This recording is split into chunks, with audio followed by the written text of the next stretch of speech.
But we begin with the House Majority Leader, Steve Scalise, a Republican of Louisiana. He's author of the book Back in the Game, One Gunman, Countless Heroes, and the Fight for My Life. Mr. Leader, welcome back to the show. Great to have you. Guy, thanks for having me back. It's good to be with you. So we are well past now 2 weeks into the Democrats' government shutdown, and I'm just fascinated by some of these dynamics that we're hearing from the opposition party. They're claiming that this is a Republican shutdown caused by President Trump and by Republicans because, after all, you guys control Washington. How is this not your fault?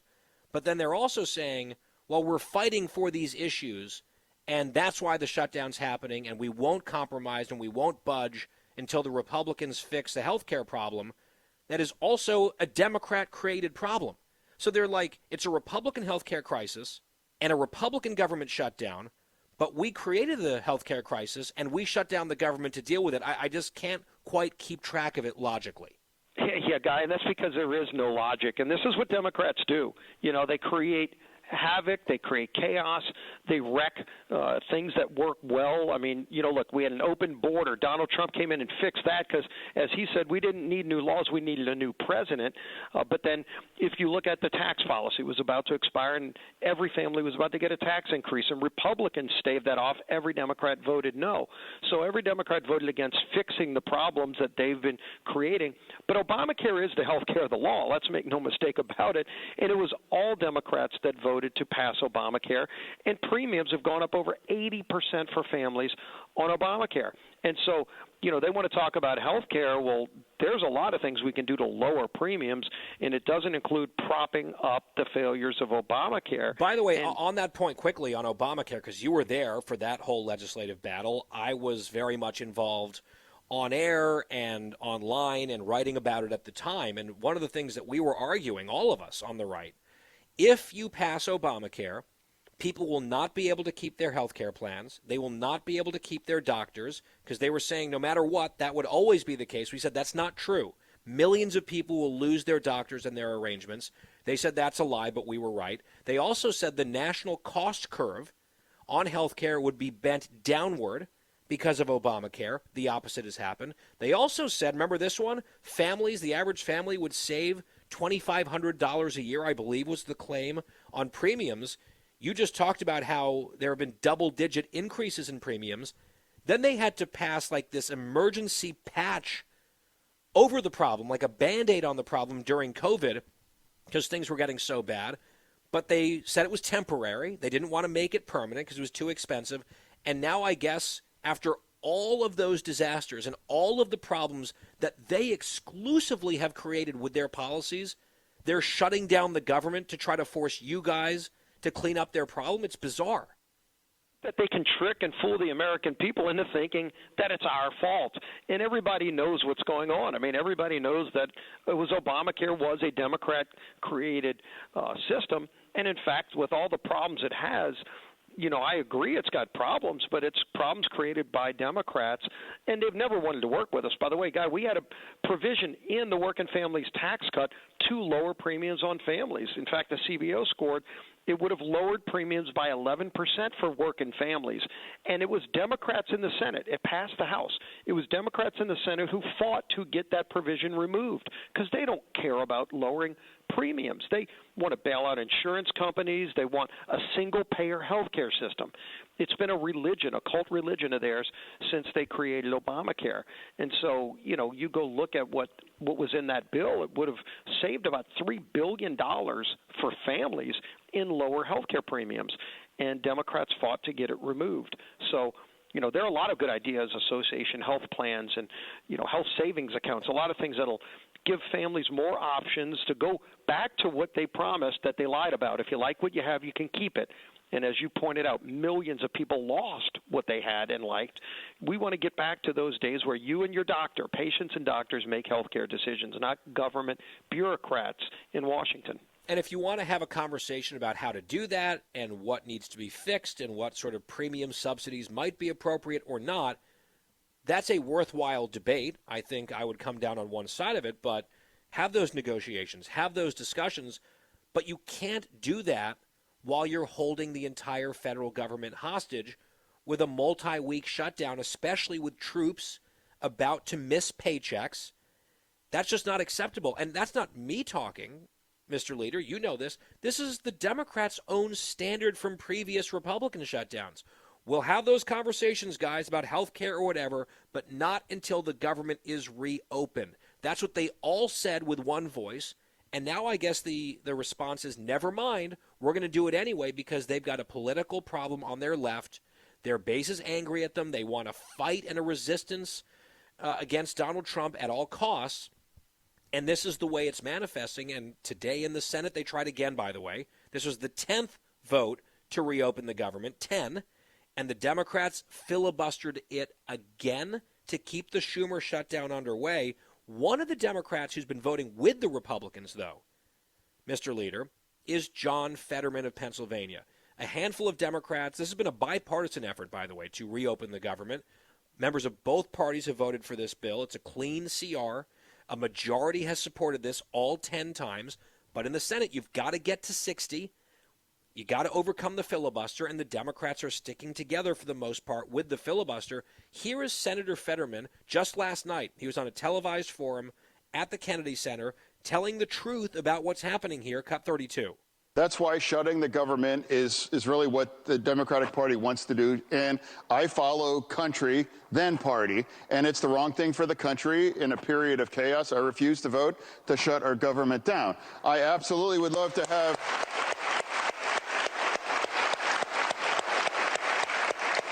I would love to have a conversation about extending the tax credits for health care. Absolutely. But I would remind everybody, too, this was designed by the Democratic Party to expire at the end of the year. This is not something taken by the Republicans. They were designed to expire. I mean, I'm refreshed by that candor, Steve Scalise. What do you make of that? Guy, I couldn't say it better myself. I mean, what Fetterman said is 100% accurate. Democrats created those insurance company credits to be temporary. They literally call it that in the bill that created it, and they set them up to expire. Democrats did that. And now they're claiming, oh, my God, the sky's going to fall and people will die if they're not made permanent. Well, then why didn't Democrats do that? They never cared about this. They didn't care about any of this stuff. They just needed to have some kind of fake issue to go tell their far-left base, the people that are about to elect Mondami as the socialist mayor of New York, who are really running their party. They wanted to fight with Donald Trump. They didn't care what it was about. They just needed to go and look at me. I'm Schumer, and they were angry at Schumer in March because Schumer did vote to keep the government open. Schumer did the right thing in March, and he got blistered by the left for it. And so now he's got to show that he's having some kind of fight, even if it's not even real. I mean, they want taxpayer funding for illegals. Health care for illegals is in their bill that they filed as an alternative. That's not serious. It's not going to happen, by the way, Guy. So Fetterman's right. It was Democrats who created this crisis. It's a fake crisis they created so that they can now show their base they're fighting Donald Trump. They got a Hate America rally this weekend on the Mall where who knows what kind of Looney Tune characters are going to come up, spewing hatred for America. That's not where this country is, but that's where the Democrat Party in Washington is. I want to ask you about some Republicans in the House who aren't necessarily exactly on the same page. I think overall, rank-and-file Republicans are behind leadership, both in the House and in the Senate, along with President Trump saying, we're not going to play any of these games with the Democrats until they reopen the government. But I've heard from some members, conservative members, Republican members, saying, we get it, but we should be in session anyway in the House doing other things, passing other bills, as opposed to being out of town. That's one critique I've heard. I've also heard from Marjorie Taylor Greene, and I think she's dead wrong, that the Republicans need to do all of these things that the Democrats want in terms of Obamacare bailouts, and they should also do the dirty work for the Democrats in the Senate of killing the filibuster in order to end the Democratic shutdown. I think that's very misguided, but she's saying that publicly. What's your message internally among House Republicans when it comes to the strategy here? Well, look, everybody can, maybe think in their head they might be wanting to do it a little bit different, but ultimately you're seeing over 90, really 99% of our members are united together with Speaker Johnson, with all of us focused in the same direction. That is, let's get the government back open, not playing any kind of games. We didn't add anything to that clean, continuing government funding bill. We just said let's keep everything funded at current levels while we negotiate our differences. And, Guy, we've got very big differences on a lot of issues on how to fund the government and set priorities for the country, but we're not going to do that during a government shutdown when troops aren't getting paid, when your TSA agents and other federal workers aren't getting paid. So we're keeping our focus on getting our job done. The Senate needs to pass that bill, and I think the pressure is going to eventually build enough to where just 5 more Senate Democrats need to come to their senses and get over this tantrum that Chuck Schumer is having and say, okay, end the madness. We still have big things to negotiate over, but let's not hold the entire American people hostage over those differences. It's also interesting because one angle of this, in terms of where the pain starts to come in, as I mentioned, very soon our troops, are going to stop getting paid because of this shutdown that the Democrats have created and have continued. Again, the 10th vote today in the Senate to keep the government shut down. That was exclusively the Democrats with their filibuster. And they've said openly, told reporters, we are not going to reopen the government just because troops aren't getting paid. We're not going to let that stop us or interfere with whatever we're up to here. And then I saw President Trump is trying to figure out creative accounting ways to keep the troops getting paid for as long as possible. And Democrats are saying, well, that's illegal. He can't do that. I'm not sure if they're right or wrong about that, but it seems very strange to say we don't care if the troops are getting paid. And then when the president tries to make it work, right, to get the troops paid, they're like, oh, no, actually we're against that too. Very, very bizarre priorities, especially when you juxtapose them with one of their demands in all of this, which is free health care for illegal immigrants. Like they're fired up about free health care for illegal immigrants, but not about keeping and ensuring that the troops are paid. I mean, that is certainly a choice that they're making. Yeah, Guy, the Democrat Party's lost its way, and if you ever wonder just how much of a rudderless ship they are with no leadership in the far left lunatic wing of the party, the Marxists taken over their party, you can look at just some of the things you just mentioned. They literally are threatening to sue Donald Trump, who did a great job of saying, I'm going to figure out a way to pay the troops, even during a government shutdown. He found a way to make it happen, and some Democrats were threatening to sue him, saying he shouldn't do that because they don't want our troops to get paid, while they want illegals to get taxpayer-funded benefits. It's insanity. They were trying to gut a rural hospital fund, a $50 billion rural hospital fund. They wanted to take that money away from rural hospitals in America that have been closing, by the way, to the tune of like one a month since Obamacare passed. They want to take that money away and give that to illegals as well. And they don't want families, the men and women in uniform. You're talking about our troops. 1 in 3 men and women in uniform are living paycheck to paycheck. And they want to take that paycheck away where they can't even make their rent or house payment or truck payment.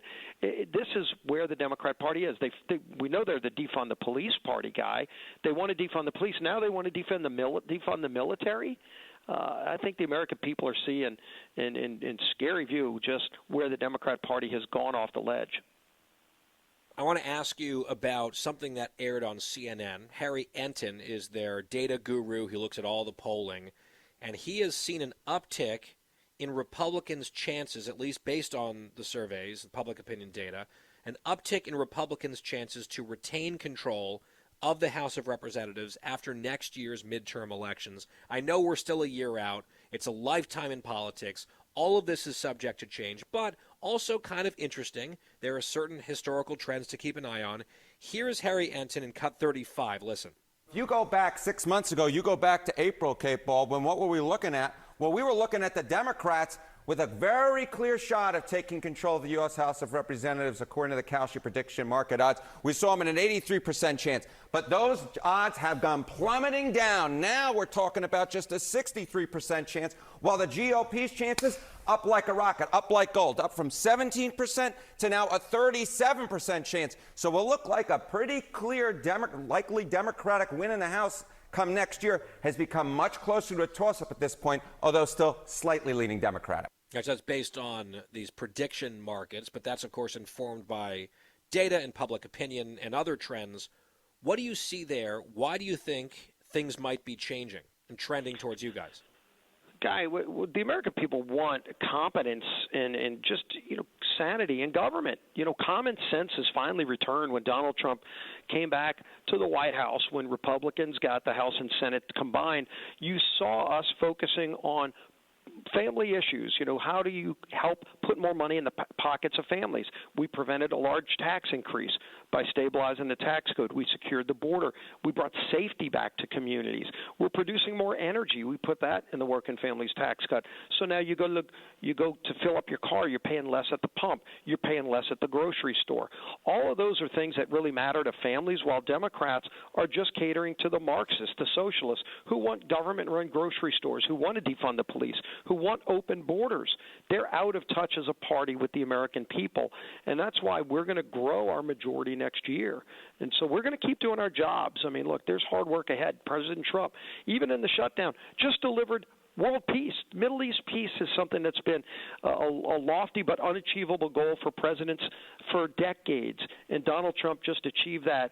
Goes to Israel, goes to Egypt, and signs these historic accords, brings the hostages back home to their families. And then he comes back here and he's still working, finding ways to pay the troops. I mean, this is what a leader does, and this is what Republican leadership is, contrasted with Democrats who have chaos and socialism in all the cities they run. House Majority Leader Steve Scalise of Louisiana, our guest here on the Guy Benson Show. It is day 16 of the Democrats' government shutdown. Apparently no end in sight. Maybe they want to get through these so-called No Kings rallies so they can brag about it over the weekend. Who knows? But we're going to keep tracking it as this thing plays out. Mr. Leader, thank you so much for your time. We appreciate it. Hey, God bless. Great being with you guys. Thanks.